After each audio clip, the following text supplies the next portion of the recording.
Hello friends, मैं नवनीत पांडे आप सभी का स्वागत करता हूं आपके अपने चैनल ड्रीम डेस्क पर। आज हम बात करने वाले हैं एसिड बेस इंडिकेटर के बारे में। एसिड बेस इंडिकेटर क्या होता है? आपको पता है कि एसिड बेस इंडिकेटर्स का काम होता है एसिड और बेस को आइडेंटिफाई करना, है ना? ये हमें ये पता करने में मदद करते हैं कि कौन सा सोल्यूशन एसिड है और कौन सा सोल्यूशन बेस है। तो एसिड बेस इंडिकेटर क्या होते हैं? एसिड बेस इंडिकेटर एक ऐसे सब्सटेंस होते हैं जो कि कलर चेंज के द्वारा हमें ये आइडेंटिफाई करने में हेल्प करते हैं कि कौन सा सॉल्यूशन एसिडिक है और कौन सा सॉल्यूशन बेसिक है। मतलब सिंपल सी बात है कि ये कलर चेंज के द्वारा हमें ये बताते हैं कि कौन सा एसिडिक सॉल्यूशन है और कौन सा बेसिक सॉल्यूशन है। मतलब एसिडिक सॉल्यूशन में ये अलग कलर शो करते हैं और बेसिक सॉल्यूशन में ये अलग कलर शो करते हैं। तो अगर हम एसिड बेस इंडिकेटर्स को डिफाइन करें तो देखिए क्या होता है इसकी, हम कैसे डिफाइन कर सकते हैं इसको। Acid base indicator is a chemical compound which is added to a solution in very small amount to detect its acidic और बेसिक नेचर। तो हम कह सकते हैं कि एसिड बेस इंडिकेटर क्या होते हैं, ये एक ऐसा सब्सटेंस होता है जिसको अगर थोड़े से भी अमाउंट में, थोड़ी मात्रा में अगर हम किसी सॉल्यूशन में डालते हैं तो हमें ये आइडेंटिफाई करने में हेल्प करता है कि कौन सा सॉल्यूशन एसिड है और कौन सा सॉल्यूशन बेस है, या जिस सॉल्यूशन में हम इसको डाल रहे हैं वो एसिड है या बेस है, हमें ये आइडेंटिफाई करने में हेल्प करता है। और कैसे करता है? बाई कलर चेंज, अपने कलर में चेंज के द्वारा ये आइडेंटिफाई करने में हेल्प करता है। तो अगर हम दूसरे शब्दों में बोले तो N acid base indicator is that substance which possesses one colour in acidic medium and a different colour in alkaline और बेसिक मीडियम। तो अगर हम दूसरे शब्दों में बोलें तो एसिड बेस इंडिकेटर एक ऐसा सब्सटेंस होता है जो कि एसिडिक मीडियम में अलग कलर शो करता है और बेसिक मीडियम में अलग कलर शो करता है। मतलब कि अगर हम एसिडिक मीडियम में डालेंगे तो ये अलग कलर शो करेगा और बेसिक मीडियम में डालने पर अलग कलर शो करेगा। ठीक है। अब बेसिकली ये जो एसिड बेस इंडिकेटर होते हैं ये कलर्ड ऑर्गेनिक सब्सटेंसेस होते हैं। मतलब ये कलर्ड सब्सटेंसेस होते हैं जिनको या तो हम प्लांट द्वारा एक्सट्रैक्ट करेंगे या तो लेबोरेटरी में सिंथेसाइज किया जाएगा। तो ऐसे एसिड बेस इंडिकेटर जो कलर चेंज के द्वारा हमें एसिड और बेस को आइडेंटिफाई करने में हेल्प करते हैं, ये मेनली दो टाइप के होते हैं। एक होता है आपका नेचुरल इंडिकेटर, जिनको जिनको कि प्लांट के द्वारा एक्सट्रैक्ट किया जाता है, मतलब इनको प्लांट से प्राप्त किया जाता है। और दूसरा होता है सिंथेटिक इंडिकेटर, जिनको कि लेबोरेटरी में बनाया जाता है, मतलब आर्टिफिशियली इनका फॉर्मेशन किया जाता है। तो एसिड बेस इंडिकेटर आपके मेनली तीन टाइप के होते हैं। पहला होता है नेचुरल इंडिकेटर। नेचुरल इंडिकेटर आपको पता ही है कि नेचुरल एसिड बेस इंडिकेटर ऐसे एसिड बेस इंडिकेटर होते हैं जिनको प्लांट या प्लांट के प्रोडक्ट द्वारा प्राप्त किया जाता है।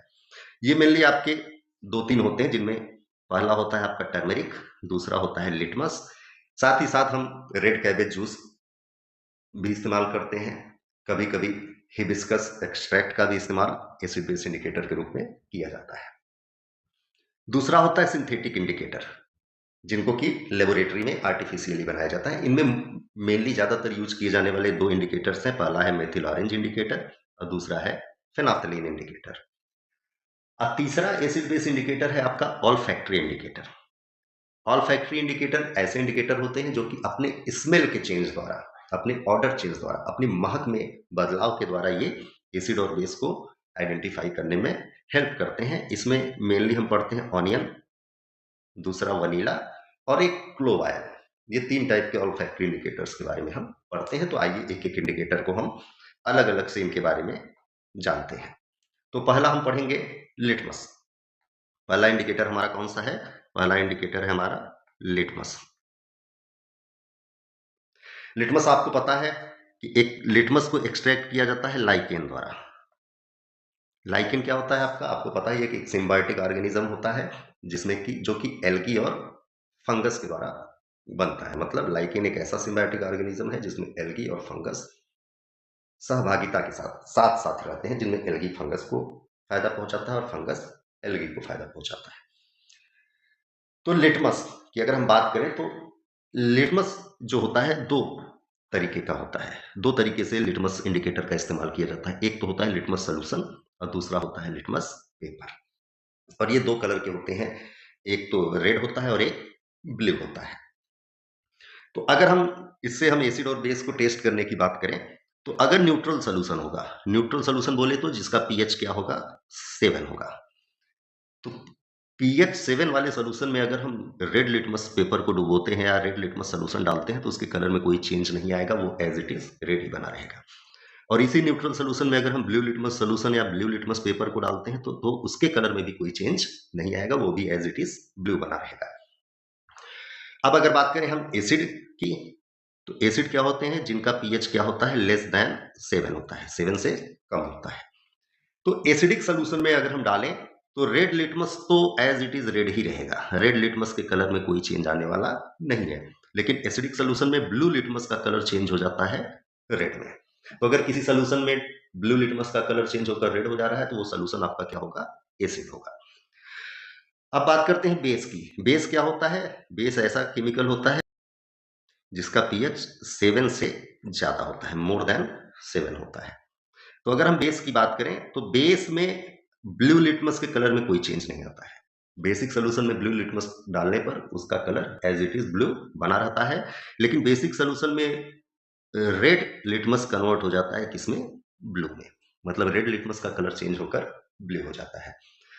ठीक है, अब हम चलते हैं अपने अगले इंडिकेटर की तरफ, जो कि है आपका टर्मरिक और रेड कैबेज जूस। आपको पता है टर्मरिक और रेड कैबेज जूस भी लिटमस की तरह क्या है, नेचुरल इंडिकेटर है। तो टर्मरिक की बात करें तो टर्मरिक का कलर आपको पता है येलो होता है। तो न्यूट्रल सोल्यूशन में अगर हम टर्मरिक को डालें तो इसके कलर में कोई चेंज आने वाला नहीं है, इसका colour as it is yellow बरकरार रहता है। मतलब न्यूट्रल सोल्यूशन में ये कोई कलर चेंज शो नहीं करता है। अब अगर बात करें एसिडिक सोल्यूशन की, तो एसिडिक सोल्यूशन में भी टर्मरिक के कलर में कोई चेंज नहीं आता है, इसका कलर येलो का येलो ही बना रहता है एज इट इज। ठीक है, लेकिन बेसिक सोल्यूशन में अगर हम बेसिक सोल्यूशन में टर्मरिक इंडिकेटर का इस्तेमाल करें तो इसका कलर येलो से चेंज होकर हो जाता है वर्मिलियन। मतलब बेसिक सोल्यूशन में ये कलर चेंज करता है। और अब बात करते हैं रेड कैबेज जूस की। तो रेड कैबेज जूस जो होता है वो न्यूट्रल सोल्यूशन में, मतलब 7 पीएच वाले सोल्यूशन में इसका कलर होता है पर्पल। ठीक है, एसिडिक सोल्यूशन में इसका कलर होता है रेड या पिंक, और बेसिक सोल्यूशन में ये कैसा कलर शो करता है, ग्रीन कलर शो करता है। तो ये बात हो गई नेचुरल इंडिकेटर्स की। अब हम बात करेंगे कुछ सिंथेटिक इंडिकेटर्स की, जिसमें पहला है आपका methyl orange indicator. Methyl orange indicator का जो ओरिजिनल कलर होता है वो होता है ऑरेंज। अब यहां पर ध्यान दीजिएगा, methyl orange indicator neutral solution में कोई कलर चेंज शो नहीं करता है। मतलब न्यूट्रल सोल्यूशन में मेथिल ऑरेंज के कलर में कोई चेंज नहीं आता है, इसका कलर ऑरेंज ही बना रहता है। अब बात करें अगर एसिडिक सोल्यूशन की, तो एसिडिक सोल्यूशन में मेथिल ऑरेंज का जो कलर होता है वो चेंज होकर हो जाता है रेड ऑरेंज, रेडिश ऑरेंज में हो जाता है। और बेसिक सोल्यूशन में मेथिल ऑरेंज इंडिकेटर के कलर में कोई चेंज नहीं आता है, इसका कलर सेम मीन्स की ऑरेंज ही रहता है। अब बात करें दूसरे सिंथेटिक इंडिकेटर की, तो वो है आपका फेनोप्थलीन। फेनोप्थलीन एक कलरलेस केमिकल सब्सटेंस होता है, जिसको कि अगर हम न्यूट्रल सोल्यूशन में डालें तो इसके कलर में कोई चेंज नहीं आता है, ये एज इट इज कलरलेस ही रहता है। एसिडिक सोल्यूशन में डालने पर भी फिनाप्थलीन के कलर में कोई चेंज नहीं आता है, ये एज इट इज कलरलेस ही बना रहता है। लेकिन बेसिक सोल्यूशन में डालने पर फिनाप्थलीन का कलर जो होता है वो कलरलेस से चेंज होकर क्या हो जाता है, पिंक हो जाता है। ये बात हो गई आपके नेचुरल और सिंथेटिक इंडिकेटर्स की। अब हम बात करेंगे ऑल्फैक्टरी इंडिकेटर्स की। तो सबसे पहले हम जान लेते हैं ऑल्फैक्टरी इंडिकेटर्स होते क्या हैं। Olfactory indicators are those substances which changes their characteristic smell or odor on mixing with acid or base। तो olfactory indicators जो होते हैं ऐसे substance होते हैं जो कि एसिड या बेस में मिक्स करने पर अपने ऑर्डर या स्मेल को चेंज कर देते हैं। मतलब अभी तक पहले हमने पढ़ा कि कुछ ऐसे इंडिकेटर्स के बारे में पढ़ा जो कलर चेंज के द्वारा एसिड और बेस को आइडेंटिफाई करने में हेल्प करते हैं। अब हम ऑल्फैक्टरी इंडिकेटर्स के बारे में पढ़ने वाले हैं जो कि ओडर चेंज के द्वारा, स्मेल चेंज के द्वारा, मतलब अपने महक में बदलाव के द्वारा क्या करते हैं, एसिड और बेस को आइडेंटिफाई करने में हेल्प करते हैं। तो हमारा पहला ऑल्फैक्टरी इंडिकेटर है ऑनियन, प्याज। एसिडिक सोल्यूशन में ऑनियन के स्मेल में किसी तरीके की कोई चेंज नहीं आती है, एसिडिक सोल्यूशन में डालने पर इसकी ओरिजिनल स्मेल बनी रहती है। लेकिन बेसिक सोल्यूशन में डालने पर प्याज की स्मेल क्या हो जाती है, समाप्त हो जाती है। मतलब ऑनियन जो है एसिडिक सोल्यूशन में किसी भी तरीके का ऑर्डर चेंज शो नहीं करेगा, स्मेल चेंज शो नहीं करेगा, लेकिन बेसिक सोल्यूशन में ये अपनी ओरिजिनल स्मेल को क्या करता है, खो देता है। मतलब ऑनियन की ओरिजिनल जो स्मेल होती है वो क्या हो जाती है, नष्ट हो जाती है। इसी तरह हमारा दूसरा ऑल्फैक्टरी इंडिकेटर है वनीला एक्सट्रैक्ट। वनीला एक्सट्रैक्ट की भी जो स्मेल होती है वो एसिडिक सॉल्यूशन में एज इट इज सेम बनी रहती है, उसकी स्मेल में किसी तरीके की चेंज नहीं आती है, लेकिन बेसिक सॉल्यूशन में डालने पर वनीला एक्सट्रैक्ट की भी स्मेल क्या हो जाती है, नष्ट हो जाती है। इसी तरीके से क्लोव ऑयल है। क्लोव ऑयल भी एसिडिक सॉल्यूशन में किसी तरीके का ऑर्डर चेंज शो नहीं करता है, मतलब एसिडिक सॉल्यूशन में डालने पर क्लोव ऑयल के महक में किसी तरीके का कोई बदलाव नहीं आता है, लेकिन बेसिक सॉल्यूशन में डालने पर इसकी भी स्मेल क्या हो जाती है, नष्ट हो जाती है।